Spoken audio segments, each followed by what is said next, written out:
Assalamualaikum warahmatullahi wabarakatuh. Saya Nur Adila Lutfia, NIM 3321041. Saya akan menjelaskan materi mengenai mekanisme pasar lanjutan.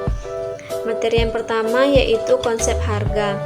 Di sini harga dalam ekonomi Islam tidak berbeda dengan ekonomi konvensional. Harga ditentukan oleh keseimbangan permintaan dan penawaran. Keseimbangan ini terjadi bila antara penjual dan pembeli bersikap saling merelakan.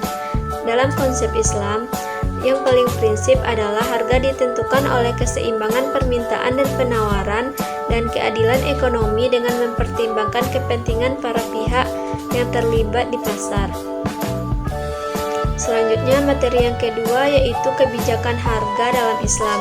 Islam memberikan kebebasan dalam harga yang artinya segala bentuk konsep harga yang terjadi dalam transaksi jual beli diperbolehkan dalam ajaran Islam selama tidak ada dalil yang melarangnya dan selama harga tersebut terjadi atas dasar keadilan dan suka sama suka antara penjual dan pembeli.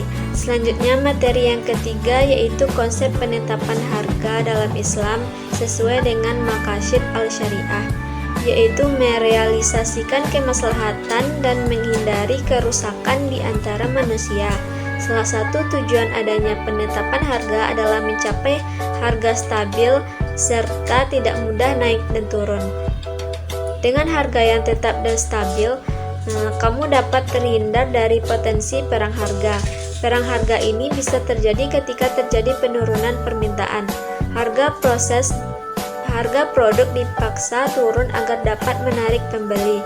Islam memberikan kebebasan dalam harga yang artinya segala bentuk konsep harga yang terjadi dalam transaksi jual beli diperbolehkan dalam ajaran Islam selama tidak ada dalil yang melarangnya dan selama harga tersebut terjadi atas dasar keadilan dan suka sama suka antara penjual dan pembeli.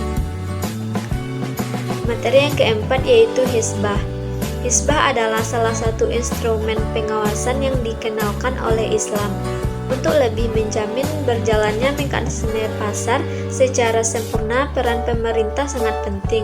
Rasulullah SAW sendiri telah menjalankan fungsi sebagai market supervisor atau hisbah yang kemudian dijadikan sebagai peran negara terhadap pasar.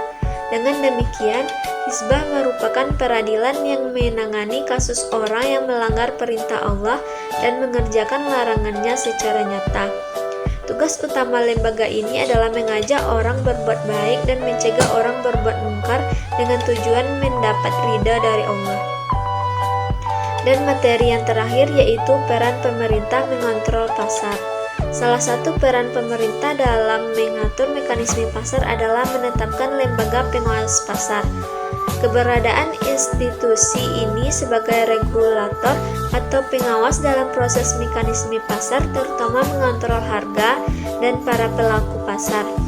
Peran pemerintah dalam perekonomian pasar antara lain karena adanya kegagalan pasar dalam sistem ekonomi serta adanya fungsi redistribusi dan stabilisasi dari pemerintah. Sekian penyampaian materi dari saya. Assalamualaikum warahmatullahi wabarakatuh.